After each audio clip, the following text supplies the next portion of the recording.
As Advocate Shamila Batohi prepares to retire in January, the search for a new head of the National Prosecuting Authority has been narrowed down to 6 candidates. An advisory panel has been set up by President Cyril Ramaphosa. So they've so far reviewed 32 applications and have now determined that these 6 individuals have met the minimum requirements for further vetting and interviews. The panel is now inviting public input on the candidate suitability ahead of those interviews scheduled for December 10th and 11th. Let's talk about the shortlist with CASAC Executive Director Lawson and Naidoo. Good morning, Lawson, and thank you very much for being with us this morning. It is concerning. I mean, we'll go through the 6 names in just a moment. In fact, let me just mention them to our viewers. Advocate Nicolette Bell, Advocate Hermione Cronje, Advocate Andrea Johnson, who made that appearance in the ad hoc committee last week, head of IDAC. Xolisile Kanyile, Advocate Adrian Mop, Advocate Menzi Simelane. And it is Menzi Simelane's name that has drawn some headlines straight out of the gate, Lawson. I'd love for you to start off, welcome to the program, by the way, by just reflecting on the 6 and why this mentioning of a man who's actually served in the position for a short term before has made his way onto the shortlist. Good morning, Iman. Thank you very much. I think the first point to make is that it was a rather shallow pool that the panel had to draw from. There were only 32 nominations received. 10 days ago or so, the Minister of Justice, who convenes and chairs the panel, announced an extension in the deadline to try and solicit more applicants. And in particular, they reached out to the Legal Practice Council to try and achieve that. And it seems that they only got another 5 applicants in the week of that extension. And they've only ended up with what they refer to as 6 candidates who meet the minimum criteria. Now, we'll obviously come back to talk about Mr. Simelane in a moment, who I certainly do not think meets that threshold. But it does reflect the paucity of candidates that have put themselves forward. And I think it's a reflection on the state of the NPA at the moment, that it's a highly challenging position, perhaps one of the most difficult jobs in South Africa at the moment. And people, are not prepared to put their hands up, given that it's become such a politicized environment in recent times. I mean, if you think about it historically, I don't think there's been one that's managed to serve out their term with some or other controversy. Shamila Batohi makes history by becoming the first. And even then, there were a lot of criticisms about how she has headed up that particular office. I think before we go any further, Lawson, just to clear up the assumptions that we have, that everybody understands how important the NPA is, for the average citizen who hasn't had a run in the law, doesn't know how prosecutors operate and what they actually do in South Africa's justice system, why is it important that we have a credible person who can lead the National Prosecuting Authority? Well, I think there's a vast misunderstanding about what the NPA actually does. I think it was one of the former national directors, Vusi Pikoli, who said that the NPA are in fact the lawyers for the people. They prosecute all crimes that happen in the country, and their role is to ensure that those that break the law are held to account. And we have a tendency to focus on high-profile cases, important as they are, to focus on state capture and corruption cases in the current context. But the mandate and the responsibility of the National Prosecuting Authority goes way beyond that. There are, I think, 3,500 prosecutors across the country that prosecute cases on a daily basis in magistrates' courts, in lower courts, and that's really where justice is happening. So this is a highly important, but also a very complex job.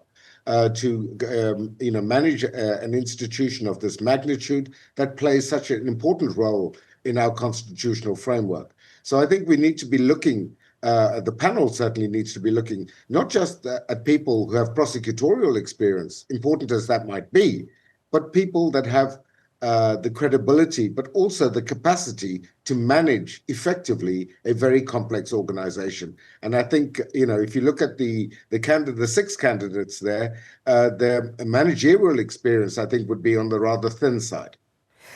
You mentioned Vusi Pikoli, so let's bring in then one of the shortlisted candidates. This is former NDPP Menzi Simelane, and I want to extract a line from the Ginwala Commission of Inquiry, and it's so interesting today. We've got the fitness to hold office inquiry that's happening with regard to DPP Andrew Chauke.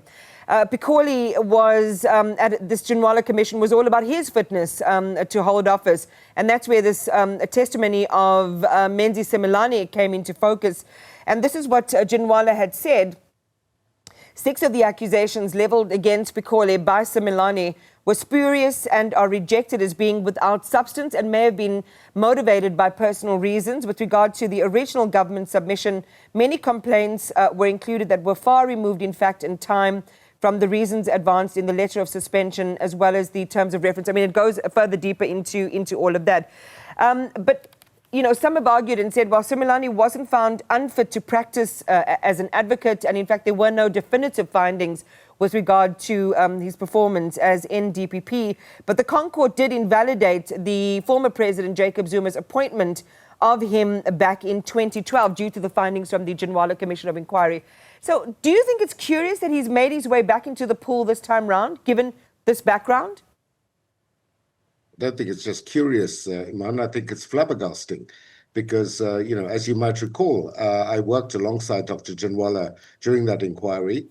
Mr. Simelane was the chief state witness in the allegations against Advocate Pikoli. His testimony was totally discredited during the inquiry, and I think, you know, the excerpt that you've just read out summarizes the views of Dr. Ginwala in relation to Mr. Simelane's testimony, that he was not frank and honest with the commission. His story kept changing in terms of why Mr. Pikoli had been suspended, and he was, you know, deemed to be an unreliable witness. Now, that impacts on his integrity and his credibility. So how the panel could now determine that despite those findings that he might be a fit and proper person to hold the position of National Director is totally beyond me. You're correct in that the Constitutional Court invalidated his appointment on the basis that the then President Zuma acted irrationally in appointing him because President Zuma had ignored the findings of the Ginwala inquiry. All right, so let's come back. Let's come back to today. Again, you've painted and you've set the scene that this is an incredibly important office. We've had misadventures, and again, that's putting it mildly. When it comes to the appointment of an NDPP, it's become an incredibly politically charged position, especially when we think of previous NDPPs. What happens now? The Justice Minister says, well, look, they still have to go through an interrogation process. They're going to be questioned. This was just kind of getting them in the door, and do they meet the requisite standards? I think you also use the term fit and proper. That's in terms of the NPA Act, of what the threshold is for people to enter the door. That there will be a rigorous process, and he could potentially, well, all of the others who might not be up to the task might be rooted out. What do you make of that next step that's coming? Well, yeah, I mean, there will be an interview process. I think the statement from the Ministry of Justice yesterday said that each of these candidates will also be required to complete a detailed questionnaire to determine their fitness and propriety. That will be at the next stage in the process. Then interviews will be held on the 10th and 11th of December. Hopefully those interviews will be in public so that we can watch and see how the candidates respond to questions from the panel. But I think, the panel needs to do some homework of its own and really try and figure out what are the attributes that you're looking for in the next national director. And the question they've got to also ask themselves is, do any of these candidates meet that criteria, or could we do better in terms of selecting or finding appropriate people? And I think, as I said earlier, this is a highly complex organization. It's not just about your courtroom experience, although that is important. And it's interesting to note that all 6 of the shortlisted candidates have had experience in the National Prosecuting Authority. Some are current, as in the Director in the Western Cape, as well as the Deputy Director of Public Prosecutions in the Western Cape are on the shortlist.